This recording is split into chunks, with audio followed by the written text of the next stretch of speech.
Sanjay Guglani, CEO of Silverdale Capital. He joins us from Singapore to talk about his sense of what's happening across the globe and what could happen to India as well. Sanjay, really good having you. Thanks for joining in. You know, we've already started talking about 2015 and a lot of people looking at the silver lining in the Russian dark cloud and saying that what will be Russia's pain could well turn out to be India's gain in terms of portfolio flows.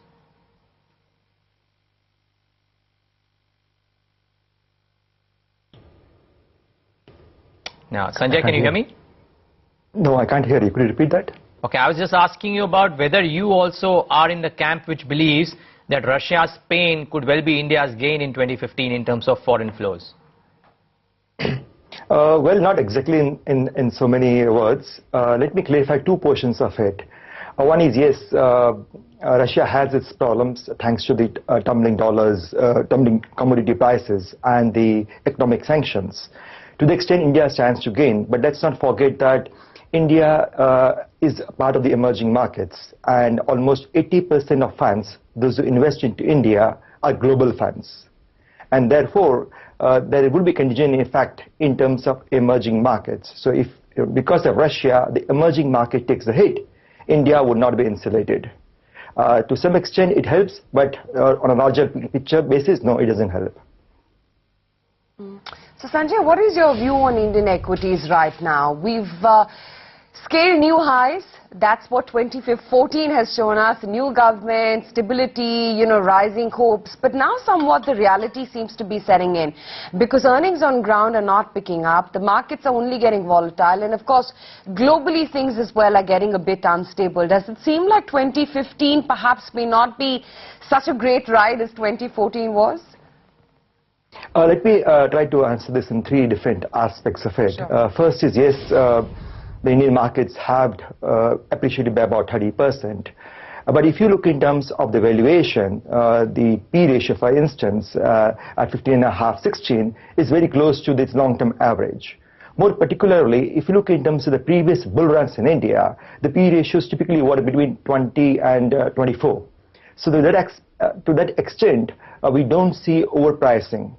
Also because if you look in terms of participation by the Indian retail investors, including Indian pension funds, those who have bias, of course, for the fixed income, there's still a scope to go. Coming to specifically in terms of your point in terms of volatility, that's here to stay. Just because, last few years have been more benign, people have taken that that's how the markets should behave. No, the markets are supposed to be volatile, and we will see more of them happening in 2015. There are three aspects which India has to be particularly careful about. First and foremost is inflation. We see a lot of complacence in India in terms of inflation, basically led by the seasonal factor. As in, the food inflation is low because of the weather conditions, and that's something one has to be careful about. Second is, of course, the infrastructure issues. And in terms of infrastructure issues, we haven't seen a major breakthrough.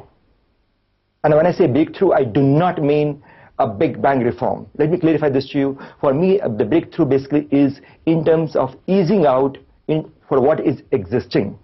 The best example, of course, would be like power projects, which are stuck post-bidding because they become unviable. How do you resolve them? Where's the Chapter 11 equivalence?